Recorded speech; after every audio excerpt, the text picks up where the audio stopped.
Birinchi soğuklar tuşu bilen Tatar avullarında iң матур ялаларның берсе қаз эмәсе үткәрелә башлыйм. Казанда иске Татар бистәсендә дә зурлап қаз эмәсе оештырылды. Шәһәр халкы һәм килгән кунаклар музыкаль театральләштерелгән тамаша карап, җырлап, биеп күңел ача алды.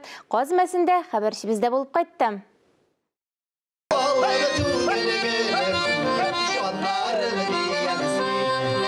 Үте дә алып ыргыта торган үте дә белеп калыгыз әле. Ул да бик кирәкле. Казның һәр бер элементы кирәкле. Менә без бүген шундый да кирәкле, бик матур бәйрәмгә җыелдык каз эмәсенә. Каз эмәсе ул кышка азык әзерләү генә түгел, авыл халкының дус туганлыгын ныгыту чарасы да. Иң мөһиме, кешеләр барлык мәшәкатьләрен онытып, күмәк эшкә бирелгәннәр, бергә күңел ачканнар. Бик матур йолалар бит менә булар. Менә шулар алга таба да дәвам итсеннәр иде.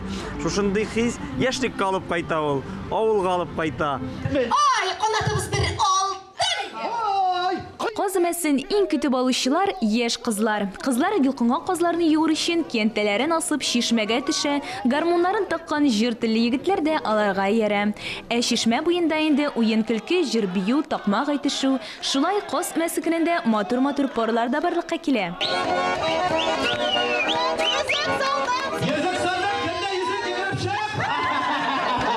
Bu yola bizning ilgiliktен әби бабаларыбыз йоласы. Мендәрле, аның мамыгыннан мендәрләр тутырганнар. Яшь белән шундый матур яшь кызларга, егетләргә парлы мендәр бүләк иткәннәр, туйда пар каз бүләк иткәннәр. Бәби тугач берәр каз мендәре бүләк итә торганнар. Бик матур йола бит. Каз ул татар милләтенең аерылгысыз тормыш рәвеше. Кешеләр бу кыш турында бихисап җырлар, уеннар уйлап чыгарган, казлары булган гаилә бай саналган, ә каклаган каз иң тәмле сый. Исем үгәйтеп тора бәйрәм, күтәренке рух, позитив, халыкның йолалары, үзебезнең ата-бабалар йоласы, күңелгә бик хуш килә. Кечкенәдән шуларны тоеп үстек, күреп үстек, бу безнеке.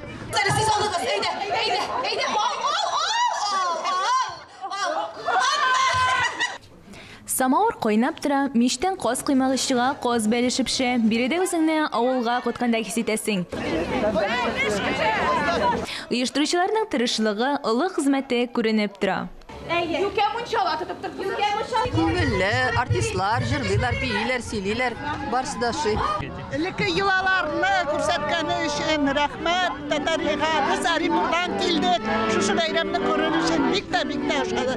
Бездә авылда да шушы йолалар саклана. Халкыбызның бай тарихлы гореф-гадәтләреннән иң матуры каз эмәсе. Быел да кешеләрнең күңеленә бер матур мизгел булып кирип калды.